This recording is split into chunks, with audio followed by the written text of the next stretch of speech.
Hello everyone, I'm Tyrell Ordain and welcome to yet another episode of the Cricket Rockstar Show. And this entire episode, folks, is dedicated to the Caribbean Premier League because Friday was the 2026 CPL Mega Draft that took place. Sadly, it wasn't televised nor streamed online.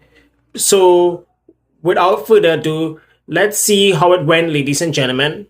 The Antigua and Barbuda Falcons have a homecoming on the cards as Azari Joseph, the local boy, after a long stint with the St. Lucia Kings, has been drafted into the team. And the big surprise is Trinidad and Tobago's Evan Lewis, after a decade-long stint with the St. Kitts and Nevis Patriots, becomes a Falcon, and Fabian Allen returns to the team despite rumors going around that he would have ended up joining the new franchise, the Jamaica Kingsmen. The Falcons, have welcomed back the dangerous Shamar Springer alongside returning big-hitting all-rounder Rakeem Cornwall and the versatile Kareem Gore. To add tactical variations, the Falcons have also acquired the Falcons acquired the services of Trinidadian quick bowler Anderson Phillip, who is making a return to the CPL after a 4-year hiatus, and left-arm unorthodox spinner Anderson Mahays, also from Trinidad, who, mind you, was a part of the Leeward Islands team that took part in the T20 Breakout League last year in Trinidad. And they have already retained the promising all-rounder Joshua James via the breakout player rule, which, mind you, just last week, only one breakout player was allowed to be retained. Barbados back as Tridents after 5 seasons as the Royals, owned by IPL's Rajasthan Royals, made a shocking move as the two-time champions in 2014 and 2019 have acquired the services of Guyanese spinner Godakish Motie following a 5-year stint with the Guyana Amazon Warriors. Also, the Tridents have also used their right to match option by retaining Jamaica's Brandon King and Guyana's Shafane Rutherford. These two return from last year's 2025 campaign where they finished at the bottom of the table. The Tridents have also maximized their advantage by using their right to match options to retain the services of the domestic core, including Kadeem Allen, Rivaldo Clark, Yohan Lane, and Kofi James. And they have also been complemented by the retention of breakout talent Ramon Simmons and the inclusion of Zishan Mutara, who, mind you, was also part of the Barbados team last year. And they have also acquired the services of under-19 breakout star Jakeem Pollard, who is in no relation to Kyron Pollard. Nevertheless, and mind you, Jakeem Pollard was one of the main stars who was a part of the West Indies under-19 team that played in the ICC under-19 World Cup in Zimbabwe. 7-time runners-up and 2023 champions, the Guyana Amazon Warriors, have found Godakish Motie's replacement in Trinidad and Tobago's Carey Pear as the left-arm spinner following a 3-season stint with the St. Lucia Kings, who was the 2024 champions. He has been drafted into the 2023 champions Amazon team, who, mind you, as I mentioned just seconds ago, have been 7-time runners-up in the CPL, while they have retained the services of Shimron Hetmeyer and Romario Shepherd. And they have also kept prolific run scorer and West Indies Limited Overs captain Shea Hope. Now, I have a gut feeling that this might be the year that Shea Hope may get to captain the Guyana Amazon Warriors, given the fact how the last couple of seasons they have been led under the leadership of Imran Tahir, who is in his late 40s now. And we have been hearing from time to time in the past that West Indian players should be captaining the teams when it comes to league cricket in the CPL. And I just don't understand why one or two franchises would go for neutral captains. I've been realizing this in the last season or two, but I believe this is the year Shea Hope should take over the leadership full-time. He has captained Amazon a couple of times before in Tahir's absence, but he should be leading the team full-time. But sticking with Amazon Warriors, nevertheless, they have also retained the services of Shamar Joseph, who returns via the right to match option, and also filling the void left in the spin department by the departure of Motie, the Amazon Warriors have secured the services of veteran left-arm spinner Versami Powell, alongside the multi-skilled opener and breakout league player from 2025 season, Quinton Sampson, who has played a couple of T20 internationals earlier this year for West Indies against Afghanistan. And they've also retained Ronaldo Ali Mohammed. And as expected, the Amazon Warriors have emphasized national pride. The franchise have dedicated 10 out of their 12 local spots, mainly for homegrown Guyanese talent, reinforcing their development pipeline by integrating higher-tooled prospects in the likes of Matthew Nandu, who I mentioned in the previous video, that scored his maiden first-class double hundred, 19-year-old Jonathan Van Lang, who I think is a future star in the making, and another youngster that has been coming up the ranks in club cricket in Guyana, Mahima Dendial. Jamaica Kingsmen, as expected, have gone box office with their first 3 picks. Their first 2 picks, mind you, are the hometown big hitters / veterans in their own right, as Rodman Powell, who's going to be captaining the Jamaica Kingsmen, and Andre Russell. They were the first 2 picks for the new Jamaica franchise, returning to the CPL after a 3-year hiatus, while Guyana's Kimo Paul, who used to be a part of the Amazon Warriors setup previously, he now joins the Kingsmen as a 3rd pick, which I find was a shocker of a move. But now is not the time to judge them, as the local players draft just came to an end a couple of days ago. But building the Kingsmen side, they have drafted a deeply experienced and balanced supporting cast with regards to the local players, as they have not only secured Kimo Paul as a 3rd player, they have also secured the services of Kisi Kati and Odim Smith. Now, Kisi Kati was a part of the TKR setup for the last couple of seasons. He now joins the Kingsmen. And Odim Smith, mind you, who has had an up and down career so far. So far, he's been having a good domestic season all round, performing not just with the bat, but also particularly with the ball, because in the past, he was under some severe criticism for his poor dead bowling, but he's well known for his lusty big hitting, so watch out for that. They're bolstering the lineup, and the Jamaica-based franchise have also further rounded out its 17-man squad, or should I say, with regards to the local players, they have gone for a youthful flair and versatility, which includes the dynamic batter from Barbados, Shaquille Paris, who has played for the Barbados Tridents and the Trinbago Knight Riders in the past couple of seasons. And they have also secured local Jamaican player Jival Royal, who was a part of the St. Lucia Kings squad for the last couple of seasons, and rising top order batter Kirk McKenzie, who has been in prolific form in this domestic season so far, even though Jamaica did fail to get to the playoff and the final. The St. Kitts and Nevis Patriots, the 2021 champions, who finished at the bottom of the table as expected last year, had stuck with the likes of former West Indies international captain Jason Holder and fellow Bajan all-rounder Kyle May, as well. Johnson Charles, who has had 2 stints with the St. Lucia Kings team, he joins the 2021 champions that has the likes of the Louis brothers, Mikhail Louis and Jeremiah Louis, and Naveen Bedesi, who was retained as one of the breakout players from last year. Obed McCoy joins the Patriots lineup from the Falcons. Alec Atenes is back with the team after last year, and they have retained the veteran Andre Fletcher, which means already there's the reunion of the 2 old folks who have been a part of the T20 setup for so long in Charles and Fletcher. The Patriots have also acquired the services of middle order batter Kevin Wickham, who, mind you, was a part of the Antigua and Barbuda Falcons team in the last couple of seasons. And as I just mentioned, they already have Obed McCoy, who needs no introduction. But I must ask myself, why has the St. Kitts and Nevis franchise only picked 2 local players from St. Kitts? Why did they not pick more than 2? That's something we will never know. 2024 champions, the St. Lucia Kings, retained the services of West Indies Test match skipper Roston Chase from Barbados and fellow Bajan and all-rounder Matt Freeford, who is well known for equaling AB de Villiers' fastest ODI 50, while the Kings have also secured the services of Jules Andrew, who was a part of the Antigua and Barbuda Falcons team in the last couple of seasons. And he joins the franchise for the first time.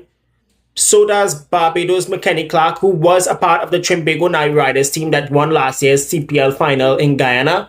Watch out for the youngsters, especially Keon Gaston, who I thought was very impressive last season in the bowling department, in particular in one of the games where his dead bowling was simply top-notch. I think it was against TKR in St. Lucia, where he kept them down to 190, where at one stage they were aiming for over 200 plus. That was in his debut season last year. Expect more fireworks from Gaston this season. Also look out for guys such as Trinidadian top order stroke maker Camille Perrin, who is in no relation to Nicholas Perrin, and he also has been knocking on the door of CPL selection for quite some time. And there are other guys on the list to look out for, such as Damian Joachim, Barbados Joshua Bishop, who has had a prolific 4-day season, not only with his left arm spin bowling, but also he's also no mug with the bat, so expect some fireworks with him both bat and ball. He's been very terrific so far in this 4-day competition, even for the last couple of seasons too, where he should have also been getting game time. Unfortunately, no CPL franchise didn't pick him up. And also watch out for newcomer from Grenada, Daron Ned. The Trinbago Night Riders have retained the services of their big four in Nicholas Perrin, Kyron Pollard, Akil Hussain, and Sunil Narain, as the big four returns to the 5-time champion setup. Now, normally here I have to be very unbiased, but as a Trinidadian myself, they have got the big guns back. Also, do look out for newcomers in the likes of Dexter Sween, who I have heard some good things about this lad. He has been one of those all-rounders that has been knocking on the door in the club cricket scene in Trinidad and Tobago for the last couple of seasons. He's a big striker of the ball and one to look out for the future.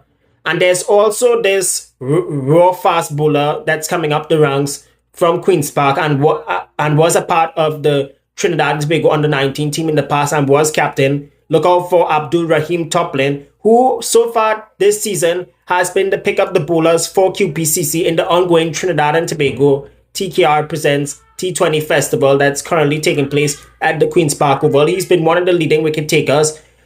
Also, the Night Riders have secured the services of West Indies Test match regular Justin Graves from Barbados, who is a very handy all-round player. Furthermore, this is the same guy that batted over 2 days to save West Indies a test match against New Zealand just not too long ago in late November, December in the land down under. Also, they've also got another Bajan in Dominic Drakes. Now, this guy is the nephew of Vasper Drakes, who was a part of the West Indies team that scored the 418 against Australia. The same Dominic Drakes 5 years ago, who was teammate with Joshua De Silva at the Patriots, where they won that last ball thriller against the St. Lucia Kings and was the player of the match at that time. Hopefully, he can have a resurrection to his T20 career by joining the Night Riders. Hopefully, he gets game time along with the others I mentioned. And they've also retained the services of Joshua De Silva, Terran Science, who was a part of the 2025 team. And Terran Science, so far, just like Joshua De Silva, have been performing so brilliantly for the Trinidad and Tobago Red Force in this ongoing 4-day championship where they reached the final against Guyana, which is tomorrow. Best of luck for them, guys. But on the whole, they've been in red-hot form since the start of the season. And one more player that joins TKR and has been a part of the Patriots team last year was Jael Gulik, who also plays for Queen's Park. And I've heard some good things about this lad as well. He's been knocking on the door for some time, but the problem is he was getting game time for the Patriots last year, but with this star-studded TKR lineup they have, how are these youngsters going to get these opportunities? And especially with the overseas players yet to be announced. That'll be announced in the upcoming weeks. Some of the up-and-coming players that I mentioned that was picked in the 7 CPL franchises, we need to talk about them for a little bit because cricket fans globally want to know who are these lads that have been knocking on the door and have been selected for the CPL. Now, some of the guys that I mentioned was also a part of the West Indies under-19 team that took part at this year's ICC under-19 Cricket World Cup in Zimbabwe, in which they failed to make the semi-finals after losing to Australia in, I think, the Super 6. The guys that came out of that bunch, Zachary Carter, Jakeem Pollard, Vital Laws, and the list goes on. These are the guys that I predict are going to make it into the West Indies team within the next few years, God's willing. But we need to go further in depth. So leading the charge among the young batting prospects are Zachariah Carter and 19-year-old Jonathan Van Lange. Now, these guys just came out of the under-19 system. Carter, who is an alum of the Serve Everton Week Centre of Excellence in Barbados and a top order mainstay for the Barbados under-19 team, he has been performing brilliantly well with the bat, but his youth career so far with the bat hasn't been that bad. But given how the youth players are continuing to be backed, hopefully he has a wonderful future ahead of him. Sorry if I'm breaking up, guys. It's late where I'm from, but I do apologize for that. He's one to look out for the future. So as Jonathan Van Lange, who, mind you, has emerged as a multi-sport player. He, mind you, I believe, used to play table tennis. He came straight from the table tennis championship, straight into the heavy-hitting display on the club cricket scene in Ghana, in Ghana's first division club. I don't know which team he plays for because I didn't get time to do the searching, but he's one that scored that 100 against the West Indies Academy recently, just a few days back. And joining these guys as future stars are Mahindra Dinyal, another Guyanese player who has been steadily climbing the regional age group ladders, validating the scouts, and furthermore, he is one that is long-term for the future. That is because in the recent trial matches, he has impressed with the bat.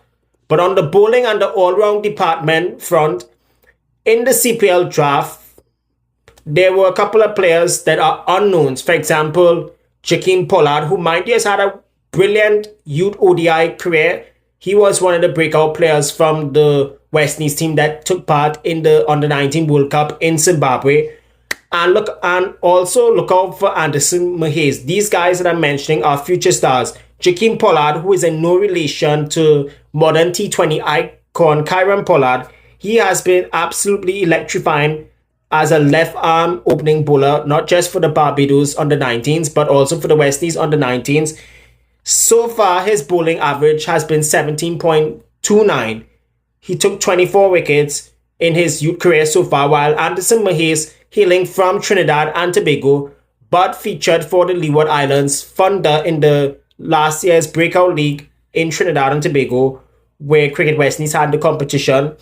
His left arm unorthodox was brought into the frame, and his deceptive flight and discipline in the recent regional Super 50 and youth competitions has yielded 15 wickets at an average of 22.40, which makes him, according to experts, highly regarded as one who can make a difference on any franchise team that is looking for spinners that has those variations. And adding depth to the spin bowling department is this guy that Ian Bishop has said is one for the future and is the one wrist spinner that West Indies can rely in the future, because in the past, we have seen wrist spinners come through the ranks but have been wasted.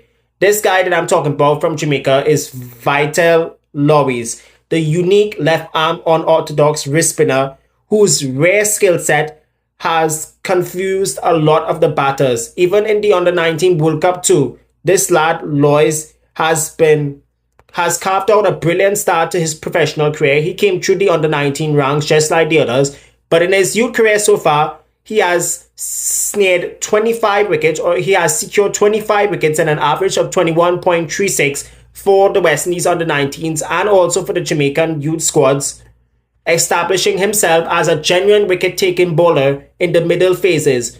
Now, the first time I saw Vital Lois was against England under-19 just last year when England came down. He bamboozled those English batters and had them wondering where this guy came out from. Alongside the others, there's this versatile bowling all-rounder in Abdul Rahim Toplin from Trinidad and Tobago. He has continued to display great promise, topping performances in the local Trinidadian club scene, for example, in the TT Premiership 2-day competition and in youth tournaments in the past. He has showcased his capability to break partnerships with his medium pace while offering crucial explosive depth with the bat down the order. That's one of the unknowns that we do not know of. The fast bowling contingent is also bolstered by the likes of Dexter Sween, who is also an all-rounder, Darren Ned from Grenada, and Amari Gritchwood from Barbados, all of whom have been putting in those grueling eye performance shifts in respective club cricket competitions around the Caribbean and also on the regional scene. But this guy, Dexter Sween, a lot of people are talking about him. He has been in consistent form in the last couple of seasons, especially in the T20 festival and in some of the domestic T20 and T10 competitions. He's known for his heavy pace and also his striking abilities for his respective club side, Clark Road. Similarly, Grenadian speedster Darren Ned, who represents the Leeward Islands Volcanoes, has used his tailwind frame to extract steep bounds and execute lethal spells under immense pressure in domestic competitions. Amari Goodrid from Barbados is another one to look out for. He is one who has aggressive pace, and despite recovering from injuries and establishing his potential for his respective Bajan club team as a very skiddy right-arm quick bowler capable of destroying batters and getting crucial wickets, he is one that has potential just like the others. But the question that I asked earlier on, will these guys get all the game time they can, despite the fact that local players, or should I say senior local players and overseas players who haven't been announced yet, are going to get all of the game time while these guys just sit on the bench? Remember, it's one breakout player that has to play in the 11. That is the important rule.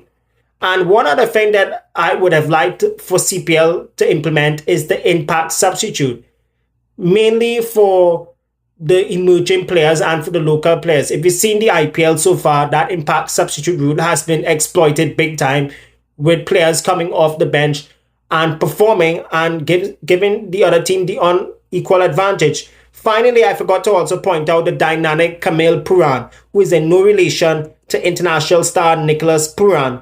He secured his well-earned place via a mounting of runs on the domestic scene, and Puran himself has been very consistent, unlike the other Puran, who just keeps on getting low scores in IPL and other franchise leagues.